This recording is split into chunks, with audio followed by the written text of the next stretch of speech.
सावन चालू हुआ है। अगर तुम्हें लगता है कि मेरी दुख का समय समाप्त नहीं हो रहा, मेरी दुख की घड़ी समाप्त नहीं हो रही, घर में रहने वाले जितने लोग आस्था चैनल पर कथा सुन रहे हैं, जितने फेसबुक यूट्यूब पर कथा सुन रहे हैं, और जिसके श्रावण में अगर मान लो एक दिन आपका निकल भी गया, 2 दिन आपके छूट भी गए, कोई दिक्कत की बात नहीं। जो पेड़ तुम्हारे यहाँ लगा हो, जो पौधा तुम्हारे यहाँ लगा हो, जो वृक्ष तुम्हारे यहाँ लगा हो, जो क्यारा तुम्हारे यहाँ, कुंडी तुम्हारे यहाँ, उसी की मिट्टी को, उसी के पेड़ के नीचे, उसी पौधे के नीचे, उस मिट्टी को थोड़ा सा हाथ से उसको उठाकर एक लिंग की आकृति बना लें। उसमें जलाधारी बनाने की जरूरत नहीं, केवल लिंग की आकृति बनाकर उसी की पूजन वहीं कर कर पानी चढ़ाकर 15 से 20 मिनट बाद अपना काम करने के बाद उसी को उसी मिट्टी में विसर्जन कर दें, अपनी कामना कर कर। देव अधिदेव महादेव 2 महीने के बाद क्या देगा ये वही जान सकते। देख लिया हमने, बहुत बहुत प्रयास कर कर देख लिया, सारी दुनिया का हमने प्रयोग कर कर देख लिया। इनसे भी पूछा, उन्होंने कहा वाशरूम इधर बना दो, वास्तु शास्त्री ने कहा ये बना दो, ज्योतिषाचार्य ने कहा ये बना दो, उन्होंने कहा ये बना दो, उन्होंने कहा वो बना दो। हमने दुनिया का काम कर कर देख लिया, हाथों की अंगूठियां बदल कर देख ली, नग आभूषण बदल कर देख लिए, सोने की दिशा बदल कर देख ली, सीढ़ियों की दिशा बदल कर देख ली। अब जब सारी दिशा बदल कर देख ली, सारा काम कर कर देख लिया, उसके बाद भी अगर हमारी ग्रह दशा नहीं सुधरे, हमने सबके दरवाजे जाकर देख लिया, देवी देवताओं के भी धोख धोख के देख लिया, पर जब भी अगर हमारी दशा ना सुधरे तो फिर कहीं मत जाना, महादेव के चरणों में जाकर बस उसकी आराधना में लग जाना, फिर वो संभाल लेगा। 2 जो पत्तियां आए, इन पत्तियों के ऊपर एक एक शमी पत्र और लाल चंदन ये रखकर, कितना भी रोगीला व्यक्ति हो, रोग से ग्रसित व्यक्ति हो, जिंदगी में कितना ही दुख पड़ रहा हो, बेलपत्र की ये दोनों पत्ती जिसके ऊपर शमी पत्र रखकर, लाल चंदन रखकर, श्री हनुमान जी महाराज और हनुमान जी महाराज के 3रे नंबर के भाई श्री गतिमान जी, नीचे के क्रम में आते हैं श्री गतिमान जी। उन गतिमान जी और हनुमान जी का नाम लेकर जो शिवलिंग के ऊपर समर्पित कर देता है, रोग का निवारण होता ही। शिव महापुराण वर्णन करती है, किसी भी छठ के दिन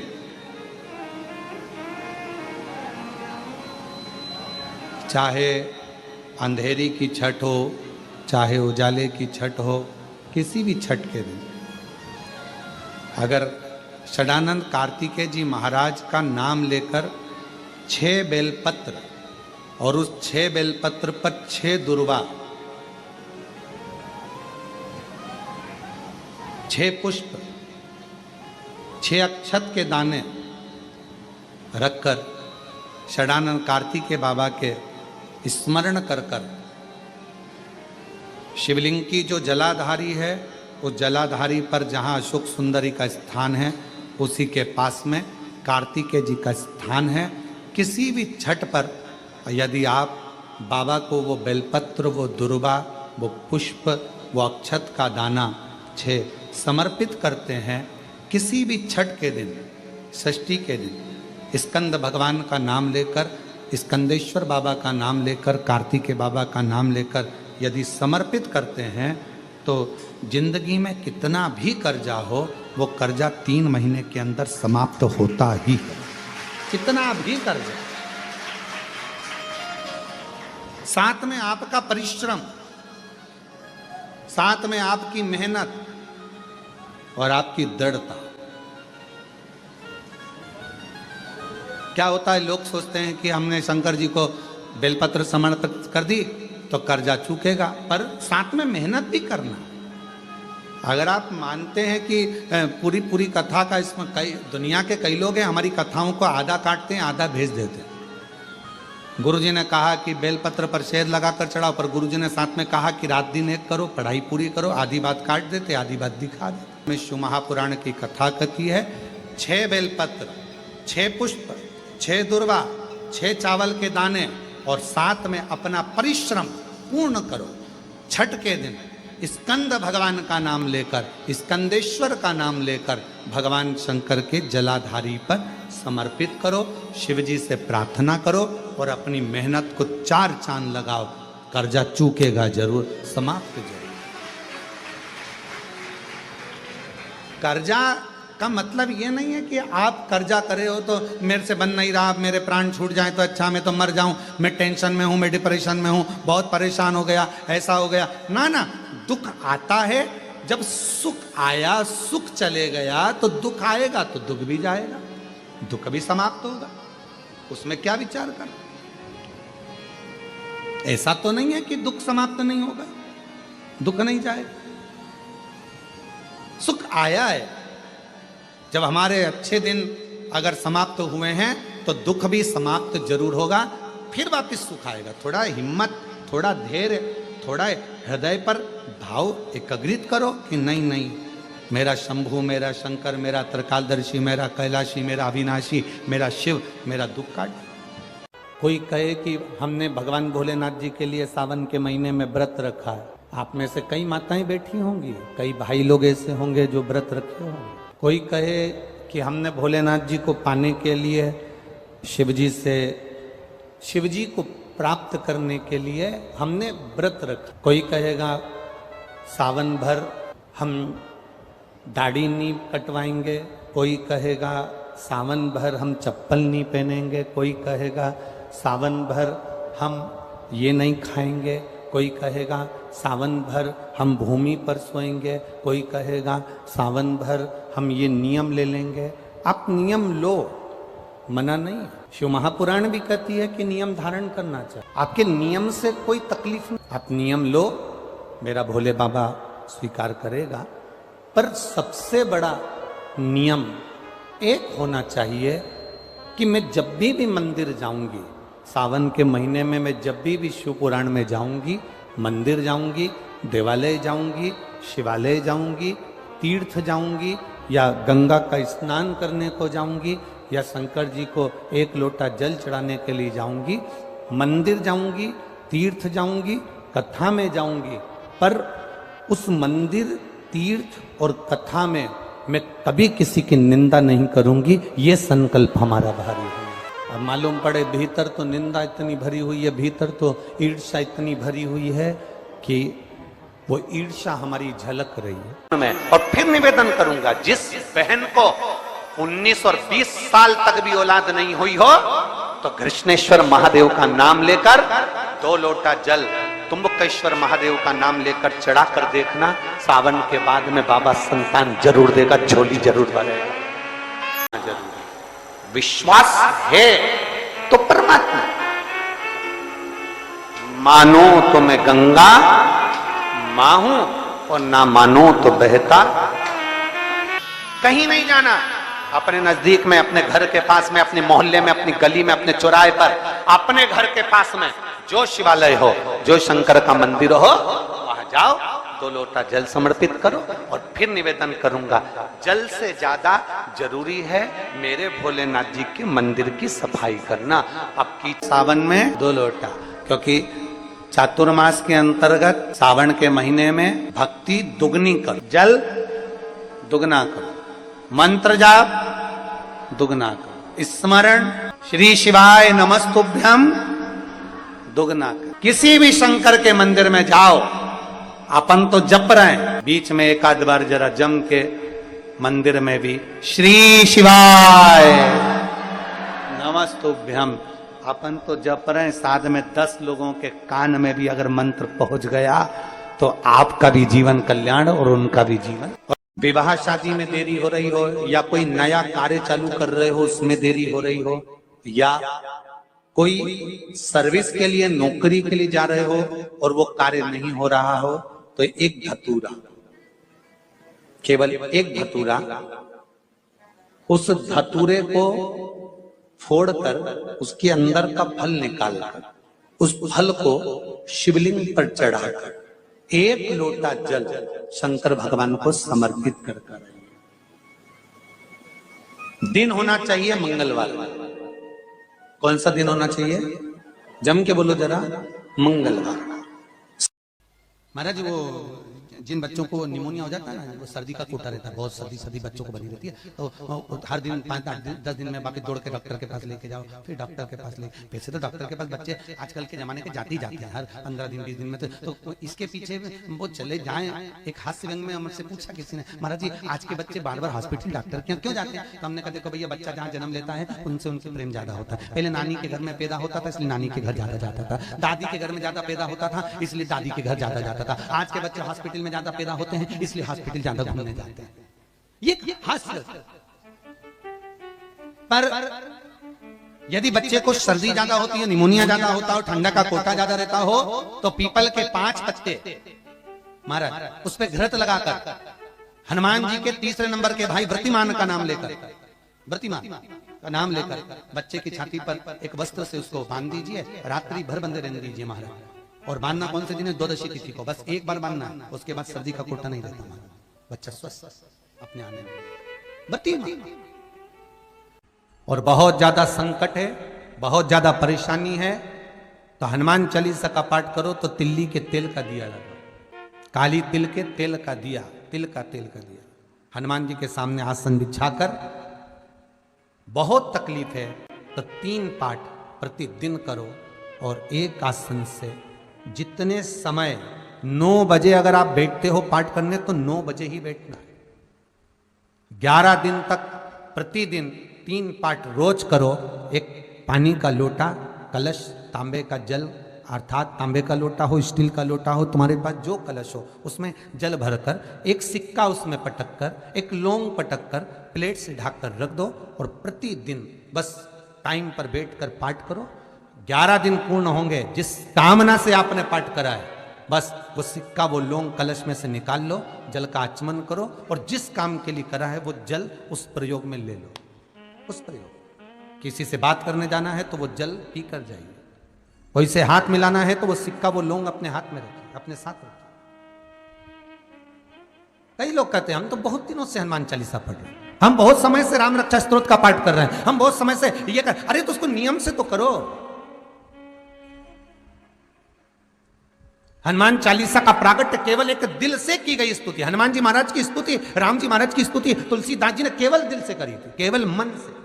और ये नहीं कहते कि हनुमान चालीसा पढ़ोगे तभी भगवान, नहीं नहीं, आप दिल से अगर भगवान को पुकार लीजिए, आप दिल से पुकारो उसको, वो आएगा। शिव महापुराण में सुना है शंकर भगवान पर 108 कुछ भी शिव को चढ़ाना चाहिए श्रावण के महीने में। हमने पहले भी कहा था, पिछले लॉकडाउन की कथा निकाली है और सावन के महीने की कथा निकाल कर सुनना। उसमें कहा था आपके पास कुछ भी नहीं है तो 108 चावल के दाने चढ़ाइए, 108 मूंग के दाने चढ़ाइए, 108 आप चाहे तो सरसों के फूल चढ़ाइए, 108 चाहे तो सफेद पुष्प चढ़ाइए, 108 चाहे तो गुलाब की पत्तियां चढ़ाइए। पर सावन के महीने में एक नियम बनाना कि मैं 108 ये वस्तु शिव को समर्पित करती हूं। उसका कारण क्या है?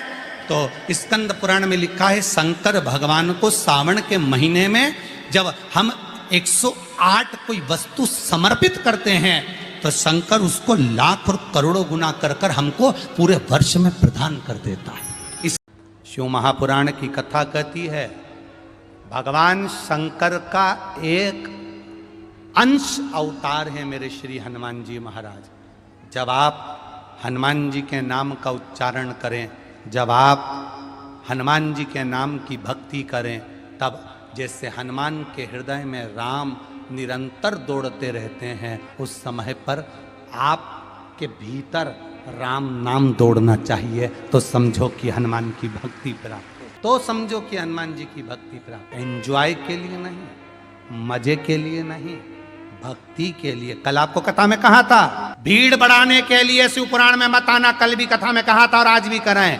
भीड़ बढ़ाने के लिए शिव महापुराण में आने की जरूरत नहीं है। जिसको भीड़ बढ़ाने का शौक हो वहां चले जाओ।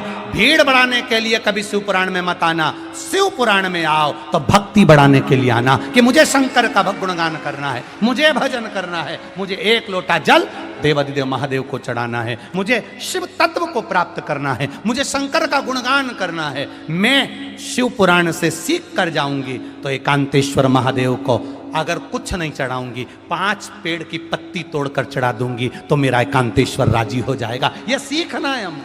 और मेरा विश्वास कहता है जितने लोग आस्था चैनल पर कथा सुन रहे हैं, जितने फेसबुक यूट्यूब पर कथा सुन रहे हैं, और जितने छत्तीसगढ़ की इस भिलाई की, इस पाटनगर की पावन भूमि पर कथा सुन रहे हैं, ये मेरा विश्वास कहता है, जिन्होंने एकांतेश्वर महादेव की कथा को सुना है, कभी एकांत में शिवलिंग मिल गया ना, तो ये मेरा विश्वास कहता है कि वो पेड़ की पत्ती तोड़कर जरूर चढ़ा कर आएगा, क्योंकि एकांतेश्वर से मुलाकात है। कथा में जाओ तो कुछ सीख कर जाओ।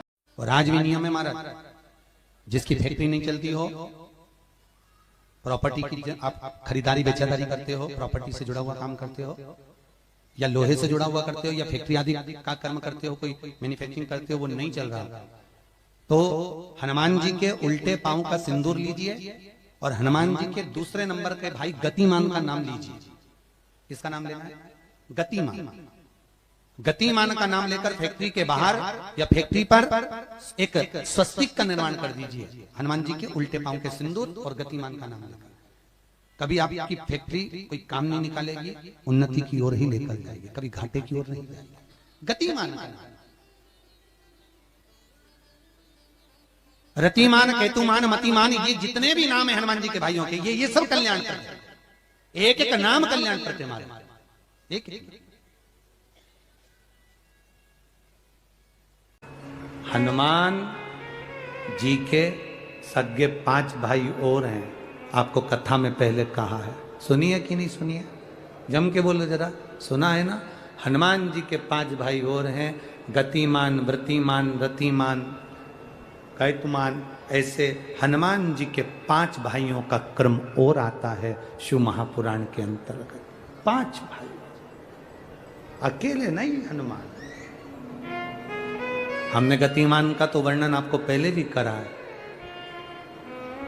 कि हनुमान जी के चरण के सिंदूर से जिस फैक्ट्री को, जिस गाड़ी को, जिस लोहे का जो कारखाना हो जो नहीं चल रहा हो, गाड़ी बार बार खराब हो रही हो और बार बार एक्सीडेंट हो रहे हो, बार बार तकलीफ भोग रहे हो, तो श्री हनुमान जी के भाई गतिमान का नाम लेकर स्वस्तिक बनाने का बोला था। याद है किसी को?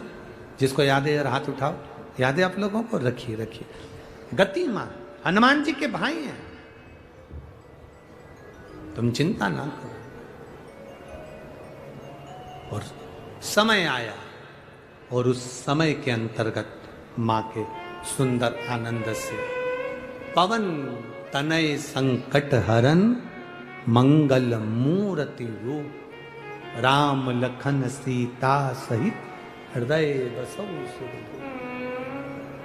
शिव के एक अंश मात्र, शंकर का एक स्वरूप माता अंजना के गर्भ में पहुंच गए।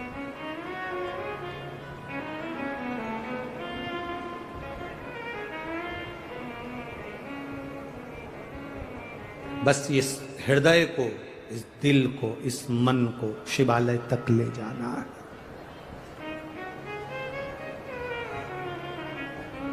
और जब ये मन, जब ये चित्त शिवालय तक पहुंच जाए तो समझ लो कि तुम्हारी जिंदगी की सार्थकता हो गई। ध्यान दीजिएगा, पंचमुखी हनुमान का एक स्मरण, पंचमुखी हनुमान का एक भाव। महाराज जैसे बहुत ज्यादा तकलीफ अगर व्यक्ति को हो गई है, बहुत कष्टमय जीवन चल रहा है, हार गए हर जगह से और तकलीफमय जीवन चल रहा है, तो पंचमुखी हनुमान का एक शिव महापुराण का और स्कंद पुराण का एक बड़ा सुंदर मंत्र है। उस मंत्र को आप सब एक बार हमारे साथ में बोलें। ओम नमो हनुमते रुद्र अवताराय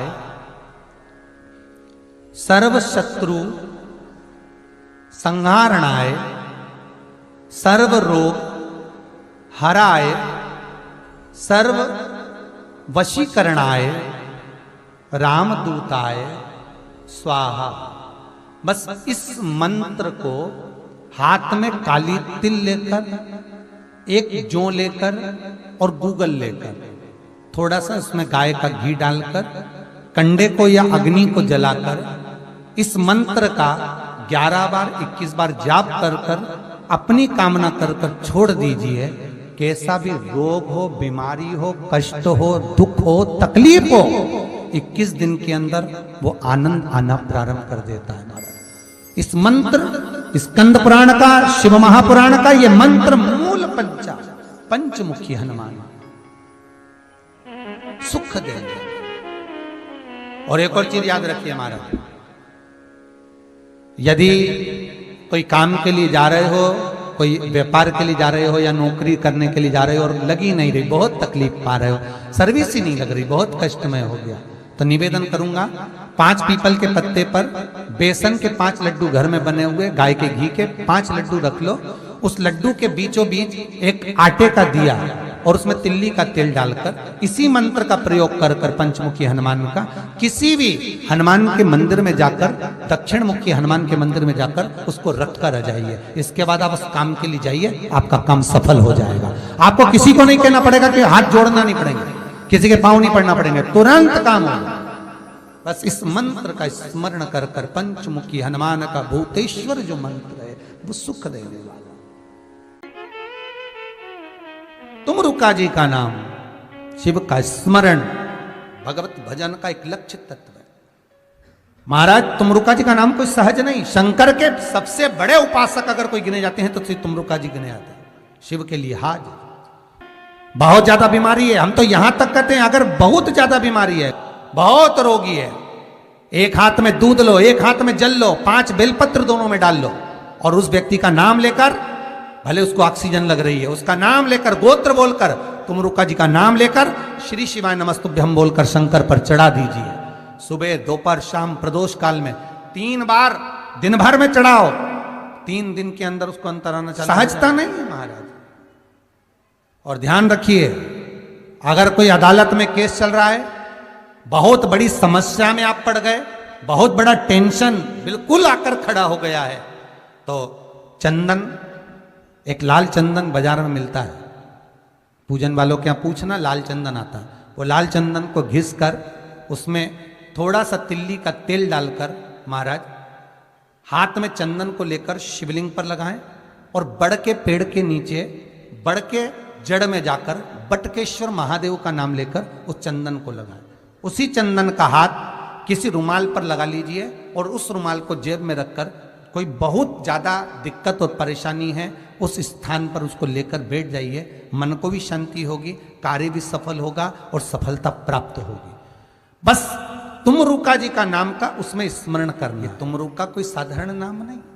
फिर निवेदन करूंगा, जिस नारी का गर्भ ना ठेरता हो, 12-12 साल हो गए हो, 18 साल हो गए हो, 15 साल हो गए, 10 साल हो गए, अगर संतान नहीं है, बच्चे नहीं है, तो निवेदन करूंगा सफेद आंकड़े की जड़, सफेद आंकड़े की जड़ लेकर आपका एमसी परेड का जब 7वां दिन हो जाए, रजस्वला धर्म का जब 7वां दिन हो जाए, तो सफेद आंकड़े की जड़ को शंकर के शिवलिंग के ऊपर से 21 बार तुमरुका जी का नाम लेकर घुमाइए और उस सफेद आंकड़े की जड़ को लाल धागे में कमर पर बांध लो। 7वें दिन ही महाराज 3 महीने के अंदर नारी का गर्भ ठेर जाता है, संतान होता है। तुमरुका जी का नाम सहज नहीं, सहज नाम नहीं है। फिर निवेदन करूंगा, नारी अगर बच्चे को जन्म देती है और बच्चा 4 महीना 6 महीने तक गर्भ में रहता है, उसके बाद अवर्षण हो जाता है, तो एक नरियल पर, श्रीफल पर स्त्री के हाइट की मोली, मोली मतलब नाड़ा जो हाथ में बांधते हैं, लच्छा, उसको नाप लीजिए और तुमरुका जी का नाम लेकर उस नरियल पर लपेट कर अपना नाम और गोत्र बोलकर शंकर जी के शिवलिंग के पास में जो जलाधारी होती है चारों तरफ, शिवलिंग के पास में वहां रख दीजिए। शिव के शिवलिंग का स्पर्श करिए, एक बेलपत्र उठाकर मंदिर की चौखट पर खा लो तुमरुका जी का नाम लेकर। महाराज होने वाला जो बच्चा है वो पूर्ण होगा, बीच में अवर्षण नहीं होगा, बच्चा समाप्त नहीं होगा महाराज, और स्वस्थ उत्पन्न होगा। ये तुमरुका जी का नाम जीवन में सुख की अनुभूति कराने वाला है, आनंद की अनुभूति का। शंकर का अनुमोदन, शिव का स्मरण, स्वयं शंकर और पार्वती भगवान आनंद के साथ में चलते हैं और शिव महापुराण की कथा को श्रवण करने के लिए पहुंचते हैं। शंकर भगवान की कथा सुनने के लिए जब पहुंचे आनंद में विराजमान हुए और कथा तुमरुका जी प्रारंभ करते हैं। चंचुला देवी भाव से श्रवण करती है। अखंड सौभाग्य को पाने के लिए माता चंचुला देवी इस पावन कथा को सुनना चाहती है, पावन चरित्र को सुनना चाहती है। तांबे का जो लोटा होता है, तांबे का जो बर्तन होता है, तांबे का जो लोटा होता है जिससे अपन शंकर जी को जल चढ़ाते हैं, शिव महापुराण की कथा कहती है अगर तांबे में आपके घर के जल को भी आप तांबे के लोटे में भरकर शंकर जी को चढ़ा रहे हो तो तुम्हें हरिद्वार से गंगा जल लाने की जरूरत नहीं है, तांबे के लोटे में भरा हुआ जल ही गंगा जल बन जाता है। तांबे के पात्र में अगर जल भरा हुआ है, क्यों कहा कि मंदिर का जल नहीं, अपने घर से जल लेकर जाओ, अपने घर से, क्योंकि दुविधा कहां पर है? घर पर। दुख कहां पर है? घर पर। कष्ट कहां पर है? घर पर। बीमारी कहां पर है? घर पर। तकलीफें कहां पर है? घर पर। तो अपने घर का जल भरो, तांबे के लोटे में लेकर शंकर जी के मंदिर जाओ। हरिद्वार का लाया हुआ जल नहीं है गंगा जल, कहीं से लाया हुआ गंगा जल नहीं है, कोई जरूरत नहीं। अपने मटके का पानी भर लो, अपने हंडे का पानी भर लो, अपने घर का लोटा भर कर जल लो।